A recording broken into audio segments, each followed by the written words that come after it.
Nier Automata is one badass game. Really stylish character action slash whatever the hell else it wants to be game, centered on a deep and philosophical story about androids, humanity, the meaning of existence. You know, the usual for a JRPG. What's up guys, Hopper here, and today I just wanted to take a look back and look into the ending of Nier Automata.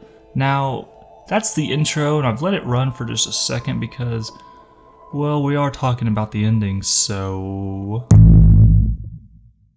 I mean, it is the ending, come on. Now, before we hop directly into the ending, I wanted to discuss how I feel about this game really quick, and just give you some context for the story, just in case you're not completely familiar, or maybe you're just like me and it's been a minute, okay? I really liked this game. In fact, I loved it. The gameplay is extremely deep and complex, really fun to learn but harder to master. And there's a plethora of ways to just customize your playstyle, different weapons, different chipsets, different everything. By the way, if you're wondering, this game was essentially developed by two teams, one that handled the story and one that handled the gameplay. That's obviously simplifying it like crazy, but essentially think of it as Platinum doing the gameplay and Square Enix doing the story.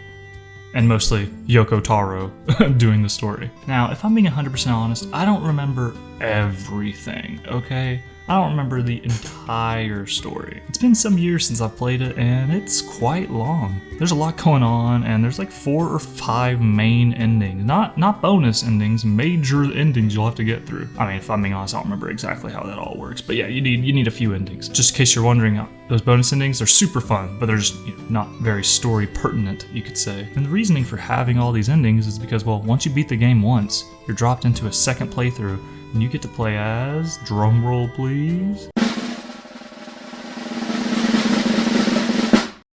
9S. That's right, the lovable or hateable, depending on your feelings on him, I guess, you monster. Anyway, 2B's talkative and hacking sidekick. Playing through as him is very interesting, as there's way more story moments that we just didn't get to see, and now we get to. And his hacking minigame is really prevalent throughout, and I think it's actually kind of fun, and it's just super useful. I usually get annoyed at those kinds of minigames and stuff, but I don't know, it had its charm to me. I really liked it. Then, after that, we finally play as A2, the mysterious, strange android that we've encountered throughout the regular campaign, both through 2B and 9S's campaigns. Hers is quite different, and we get to essentially go on a whole new journey to kind of figure out what happened to her. But then, after all that, we get to the ending. It's a pivotal moment, the actual climax. Not Umbran, but shit.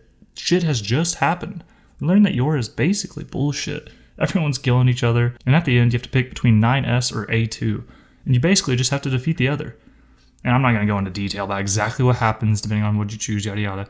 But after you get through both, or maybe one, I'm going to be honest, I don't 100% remember. We get to the actual end. And I mean it this time, the end. The credits. We run through them for a minute like you'd expect.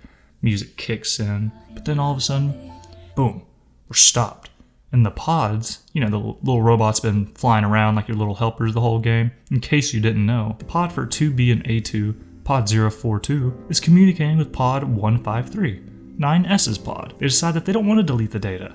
They don't want to get rid of all of this. They don't want to follow through with Yorha's plan, which is to destroy everything eventually because they realize they can't revive the humans.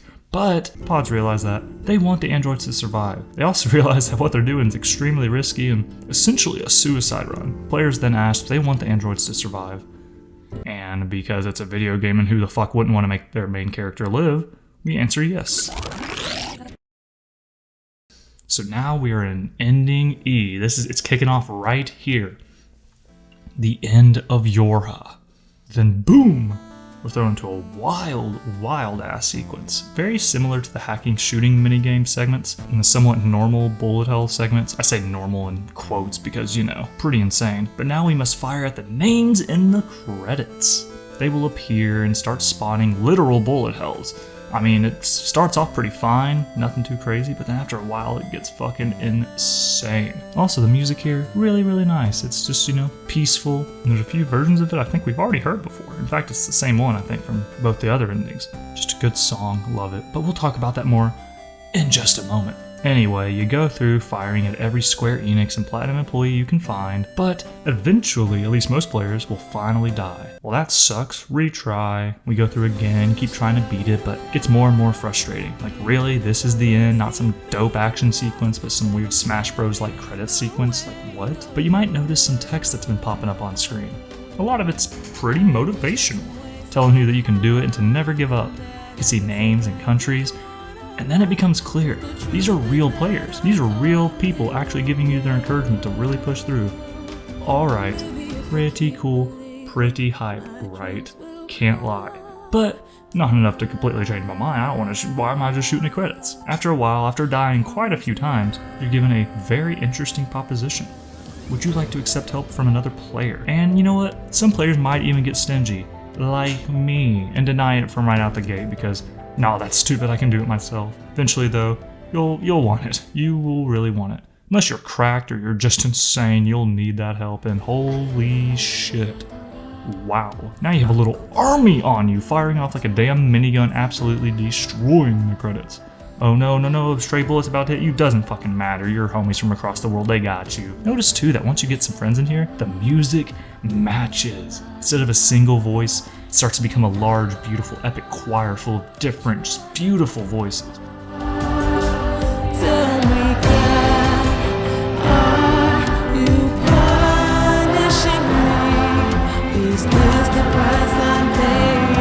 The song they sing also, it's like some weird conglomerate of different languages, I'm pretty sure, something similar used for the first Nier. But the song itself is awesome. It's about a girl that just wants to be strong enough to save the world but doesn't know if she can do it alone. So the choir comes in to show that you don't have to do it alone. Sure, sometimes it's hype to do things by yourself, but accepting help when needed can sometimes provide a greater outcome than, well, ever anticipated. So we get through, we destroy the credits, woohoo, it's fucking hype, we got people helping us, sick.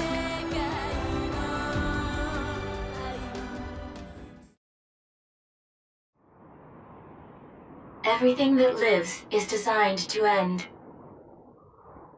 They are perpetually trapped in a never-ending spiral of life and death. However, life is all about the struggle within this cycle. That is what we believe. We see the pods, joined with a bunch of other pods connected to the network, I guess, I'm not 100% sure. They bring the androids' parts to them. The pods themselves discuss the fact that these are going to be basically the exact same androids, same memories, same personalities as before, so won't the outcome end up being the exact same? As in, they'll just kill each other? Pod 042 states that there can be a different outcome, that things can change, it's just up to people themselves. See, because he also states that, well yeah, it could be the exact same, but could also be different. Let them decide. A future is not given to you. It is something you must take for yourself.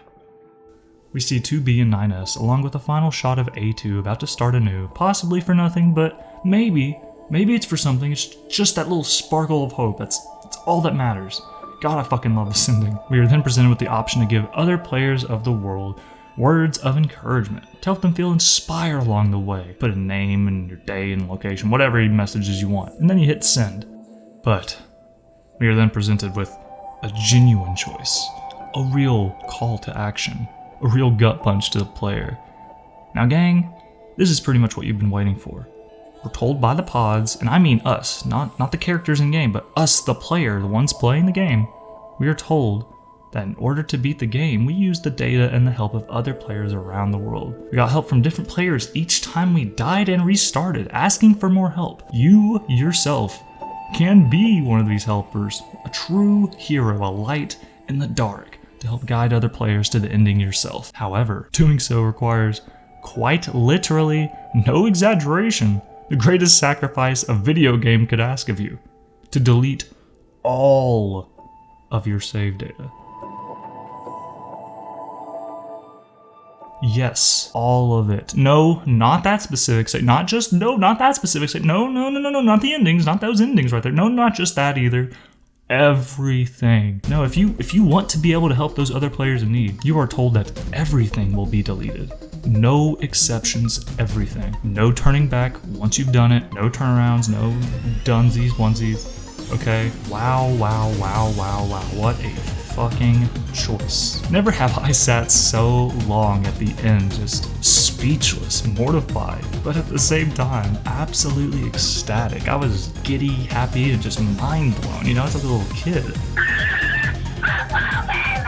What? The game really presenting me with something that's really making me look into my heart a little bit to be like, do I want to do this? And this is no short game, mind you, putting time and love into it, it takes some heart. I mean, you'll feel very connected to the setting, the music, the characters, the world, your combat, the way you've set up your play style. And sure, I mean, that's every game, I guess. But still, it hurts to see all of that go, all of it. And this is a phenomenal game, it's a pretty amazing game. It's not just a run-of-the-mill video game. But at the same time, it's the point of the game. To sacrifice for others, to come together to help each other. It's fucking beautiful. And the game doesn't just let you hit yes super quick, by the way. You hit yes, and it'll ask you multiple times just to make sure you know for a fact this is real. You will lose your data. After you hit yes your third time, it even informs you that you could give your data to someone you dislike. Maybe even hate. On the fourth one, it says, well, you're gonna lose your debug mode, your chapter select, those things you worked a long time for. Hit yes again. On the fifth one, it says that what you're doing is for show. You most likely will never even get thanked because you would never even meet the person that you helped. They probably will forget about you and forget your name pretty much right after it happens. But of course, you hit yes again. Then finally, we get one more. By the way, that's 6 fucking prompts. All it says is simply, are you truly sure about this? And you hit yes. And Pod 042 says, Very well. In exchange for all of your data, I will convey your will to this world. The player is then forced to watch as everything is deleted. The game does not make it a little slice either. No, the game goes through every menu and just makes it all vanish. Gone. Dunzo. Nada. Everything you worked hard for just gone. They even go into your load, into your save files, and just show it just getting all taken away, just stripped. Pods then express their sadness and say they must part ways.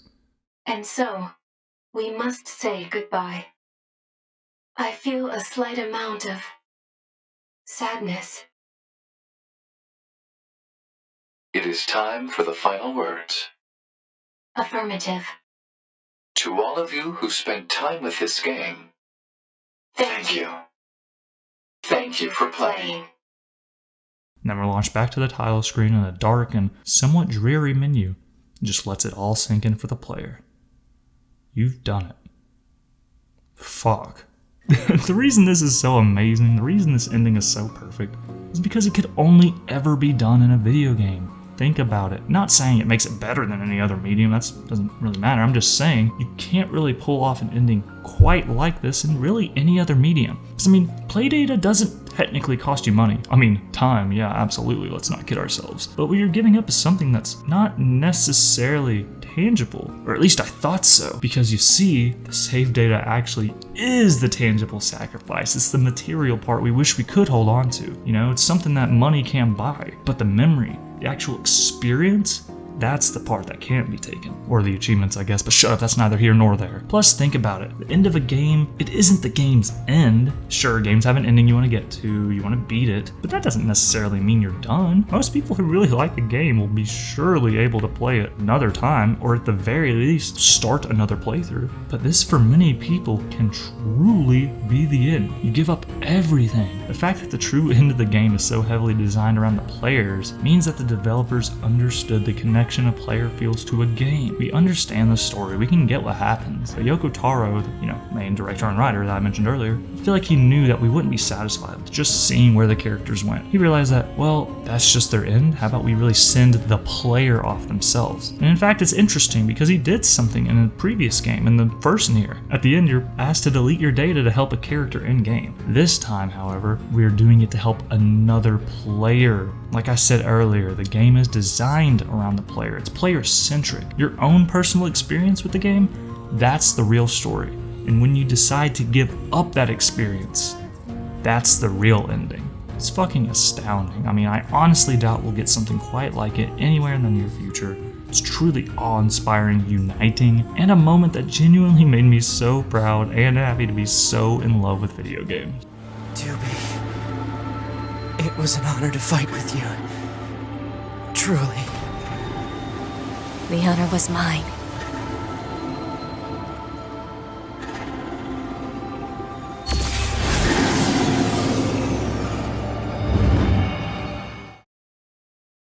Alright guys, that's gonna be it for me. I hope y'all enjoyed. Leave a like, comment, subscribe if you like this and you want more content like this. I think this is a beautiful game. I think y'all should go out right now and play it, even if this spoiled it for you. It's a absolutely amazing blast of a time, and there's a lot more actual story to pick up. But again, I just thought this was beautiful, and hope you all agreed or enjoyed the video. Alright, thank you all very much. Have a good one.